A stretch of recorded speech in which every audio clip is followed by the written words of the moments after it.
Flat feet होता है तो सर्टन स्पोर्ट्स नहीं खेल सकते, डिफेंस में एडमिशन नहीं मिलता है। सो अभी आपको जानना है कि आपको फ्लैट फीट है कि नहीं। तो आप पानी में पैर गीले करिए, कोई भी पेपर लेके आपका पैर उस पर रखिए। तो भी ये सवाल आता है कि ये फ्लैट फीट को ठीक कैसे करें नेचुरली। सो अगर नेचुरली ठीक करना है तो ऐसा लग रहा है कि एक पैर पे खड़े रहने की भी इन लोगों को ताकत नहीं है, तो हाँ, इन लोगों को फुट के आर्ट सपोर्ट पहनना चाहिए। So which are the basic exercise which I ask you to do for flat feet is, तो you don't want a label कि हाँ मुझे फ्लैट फीट है इसलिए नी पेन है। It is just a label, जैसे थायराइड है इसलिए वेट गेन है। मिलिंद सुमन तो दौड़ रहे हैं बेयर फीट, बहुत सारे एथलीट्स दौड़ रहे हैं बेयर फीट, तो मैंने बेयर फीट चलना शुरू कर दिया। बच्चों को पता चलता है कि उनको फ्लैट फीट है, पेरेंट्स को पता चलता है, तो they come to us very late. So when, as I said, when I was studying about foot and foot biomechanics and I took special certification for barefoot, I got to know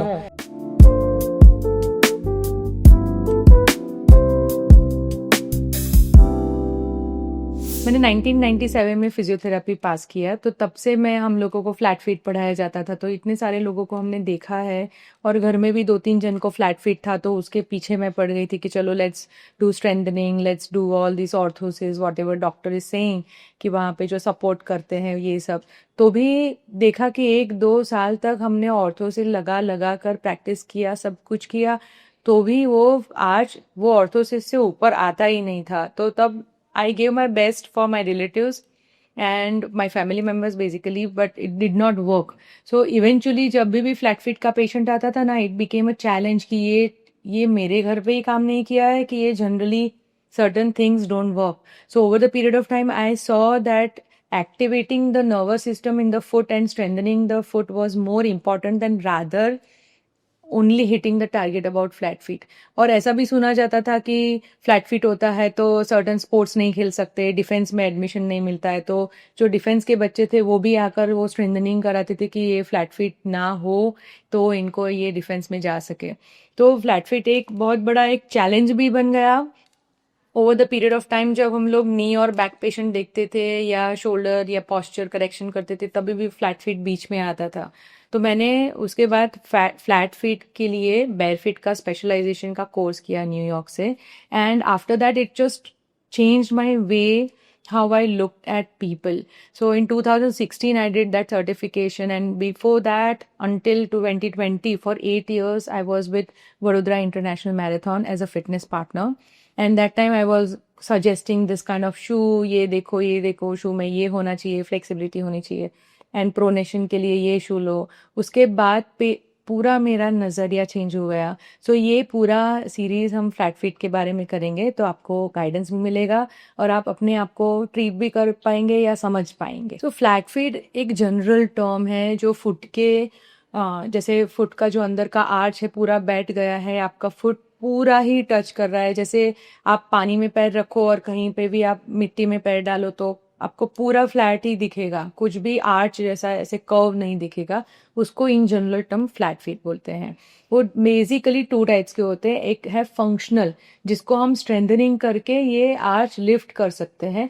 दूसरा है structural, की ये जन्म से ही है, आपने कितना भी कोशिश किया, आपने मिट्टी पे या सैंड पे चलाया, बच्चे को ग्रास पे चलाया, एक्टिवेट किया, तो भी वो मसल लिफ्ट नहीं होगा।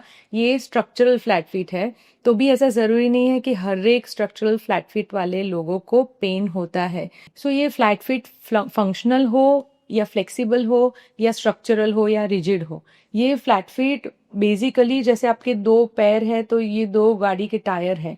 जैसे ही फ्लैट फीट ऐसा होता है तो समझो कि एक गाड़ी का या 2 गाड़ी के टायर पंक्चर हो गए। कभी कभी एक ही फुट में होता है, क्योंकि एक मसल है जो आर्च को अंदर से सपोर्ट करते हैं, जिसको बोलते हैं tibialis posterior muscle, and that creates a very good support for the arch.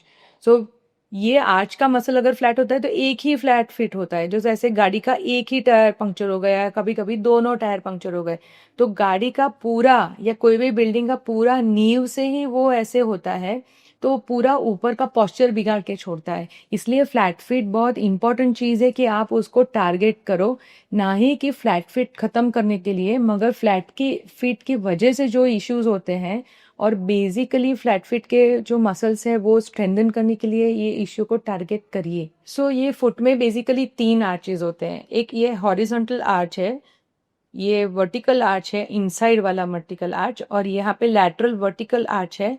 सो जो पिंकी टो और हील के तरफ जाता है, या ये बिग टो और हील की तरफ जाता है, और एक ये दोनों के बीच में। तो ये फुट में जो ट्राइपॉड बनता है वो बेसिकली आपके पूरे बॉडी को टेका देता है। तो इसको फुट को और तीन आर्चेस को स्ट्रेंथन करेंगे तो इवन आपका फुट अगर फ्लैट जैसा दिखता है तो भी आपको फ्लैट जैसा इफेक्ट नहीं आएगा और पूरी बॉडी बैलेंस रहेगी। सो अभी आपको जानना है कि आपको फ्लैट फिट है कि नहीं।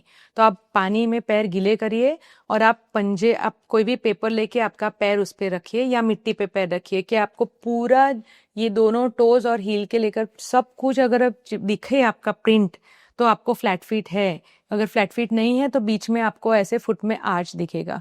दूसरा, उसके बाद आपको जानना है कि आपको कौन से तरह का फ्लैट फीट है।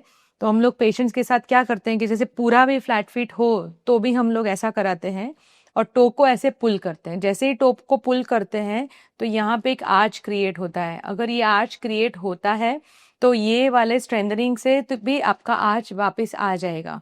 अगर आपका आर्च ये पुल करने से भी क्रिएट नहीं हो रहा है तो आपको रिजिड फ्लैट फिट है, तो भी आपको यहाँ के पूरे मसल ग्रुप, यहाँ का मसल ग्रुप और काफ टेंडन को स्ट्रेंथन करने की जरूरत है कि आपको आगे जाकर नी, बैक, शोल्डर या कोई भी पॉस्चरल प्रॉब्लम ना हो। So most of the time जब लोग मेरे पास पॉस्चर असेसमेंट के लिए आते हैं या नी पेन के लिए आते हैं तो उनको डॉक्टर ने बोला होता है कि ये फ्लैट फिट है, इसकी वजह से है। तो क्या सही में ये फ्लैट फिट की वजह से ये सब इश्यू है कि आपके हिप टाइट है, आप हिप को ओपन नहीं कर रहे हैं या कहीं पे भी वीकनेस है इसलिए फ्लैट फिट हुआ है? तो कुछ भी आपको दिखे कि आपको ये इश्यू है तो हमको ये सॉल्व करना है, ना ही कि ये कुछ बिगाड़े या किसी की वजह से फ्लैट फिट ज्यादा बिगड़े और हमको फिर सब कुछ एक साथ ट्रीट करना पड़े। तो if you want to treat from the foot, big toe से लेकर flat foot, heel, ankle, knee, hip and overall posture, आपको अगर फ्लैट फिट है तो ये सभी चीजों की आपको ध्यान देनी ही पड़ेगी। तो भी ये सवाल आता है कि ये फ्लैट फिट को ठीक कैसे करें नेचुरली। सो अगर नेचुरली ठीक करना है तो फुट की इंट्रिंसिक मसल्स की एक्सरसाइज होती है, टो की एक्सरसाइज होती है, सर्टन ग्रुप ऑफ मसल्स को स्ट्रेंथनिंग, जो एंकल से ऊपर से आते हैं, नी के नीचे से आते हैं, वो मसल की भी स्ट्रेंथनिंग चाहिए। जैसे मैंने आपको बोला था, टिबियालिस पोस्टीरियर मसल। दूसरा, डॉर्सीफ्लेक्सर मसल्स होते हैं, हिप के मसल्स होते हैं। इन जनरल पूरा एक स्केड्यूल होता है हमारा, एक प्रोटोकॉल होता है जब हम लोग फ्लैट फीट के लिए फॉलो करते हैं, और हाँ, वो नेचुरली ट्रीट किया जाता है। मगर अगर रिजिड फ्लैट फीट है तो उसको एक्स्ट्रा सपोर्ट की ज़रूरत पड़ेगी, क्योंकि अगर वो बहुत फ्लैट शूज़ या कुछ पहनते हैं तो वो धीरे धीरे वो जॉइंट को डैमेज करने लगते हैं। कभी कभी जो लिगामेंट है इतने लूज हो जाते हैं, लेक्स हो जाते हैं कि वो जो बोन होता है, बड़ा सा बोन, वो नीचे ड्रॉप होने लगता है और नीचे फ्रिक्शन होने लगता है। तो इन लोगों को थोड़ा सा सॉफ्ट सपोर्ट की ज़रूरत होती है।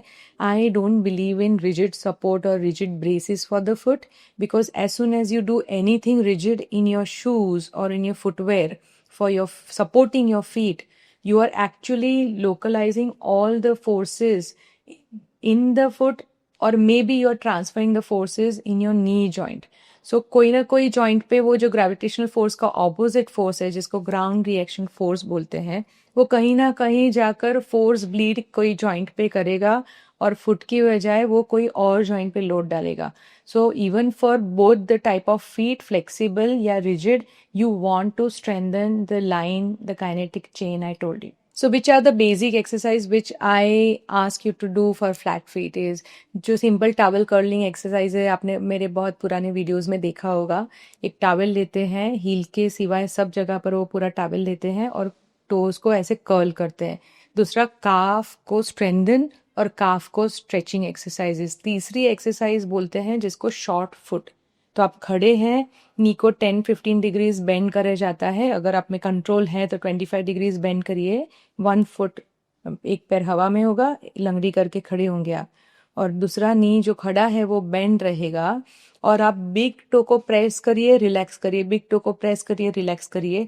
ये पूरा एक चेन ऑफ रिएक्शन करेगा जो आपके पूरे फुट को एकदम स्ट्रॉन्ग, इंटेलिजेंट फुट बनाएगा और फ्लैट फिट से आपको बचाएगा। अगर आपको बेसिक एक्सरसाइज प्रोग्राम चाहिए तो डिस्क्रिप्शन में जो लिंक है आप चेक कर सकते हो। स्पोर्ट्स वाले पर्सन या किसी को नी के इश्यूज है, वो लोग बहुत कॉमनली क्वेश्चन पूछते हैं कि उनको फ्लैट फिट है तो क्या आर्च सपोर्ट पहने।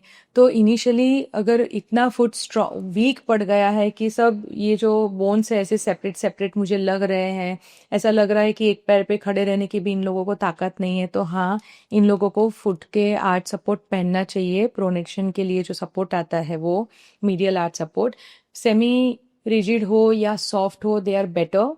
And second thing, do not only believe in the support because it is just like you are wearing a belt या एक वॉकर लेके चल रहे हैं कि हम गिर ना जाए इसलिए, मगर आपको लेग का स्ट्रेंथनिंग भी करना पड़ेगा और आपको फुट का स्ट्रेंथनिंग भी करना पड़ेगा और आपको टेम्पररी आर्च सपोर्ट भी पहनना पड़ेगा।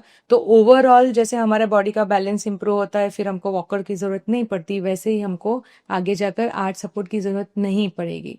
तो हम आई बिलीव कि mix and match of both should be there. You should have a good foot specialist या आपका फिजियोथेरापिस्ट जो आपको होलिस्टिकली देखे, उसकी आपको सपोर्ट चाहिए if you want to get rid of all your issues related to the foot to the whole body. हमारे पास एक लंदन से एक लड़का आया था, तो उसको बहुत फ्लैट फीट था और घड़ी घड़ी बाहर से उनको असेसमेंट यही दिया जाता था कि टीबियालिस पोस्टीरियर का टेंडिनाइटिस है या फ्लैट फीट है इसलिए इसको ये है, या एक जो नेविकुलर करके बोन है वो ड्रॉप हो गया था। तो basically they were just labelling. So you don't want a label कि हाँ मुझे फ्लैट फीट है इसलिए नी पेन है। It is just a label, जैसे थायराइड है इसलिए वेट गेन है। You want to do something about this label. So what I see in this person, when he came here in India for a few days and he got better and then he came again in vacation.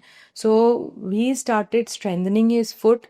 We did lot of dynamic movements of the foot. इतना सब अलग अलग angle में single foot को challenge किया, बोजो ball पे challenge किया, शॉर्ट फुट एक्सरसाइजेस करवाई, कोर स्ट्रेंथनिंग किया, एंकल स्ट्रेचेस किए, पूरा हमने उसको नीचे से ऊपर तैयार किया कि वो उसका फुट कैसा भी हो, he just uses that foot in such a functional way that his foot is not his limiting factor. So बहुत सारी बार हमारे पास मैराथनर्स आते हैं जिनको फ्लैट फीट का इश्यूज है या कभी कभी नी के भी इशू होते हैं, या मॉर्टन्स न्यूरोमा जो मैंने पहले आपको बताया था एक बार, मॉर्टन्स न्यूरोमा होता है। और मैं जब हिस्ट्री लेती हूँ तो वो लोग बोलते हैं कि मिलिंद सुमन तो दौड़ रहे हैं बेयरफीट, बहुत सारे एथलीट्स दौड़ रहे हैं बेयरफीट, तो मैंने बेयरफीट चलना शुरू कर दिया और बेयरफीट दौड़ना शुरू कर दिया।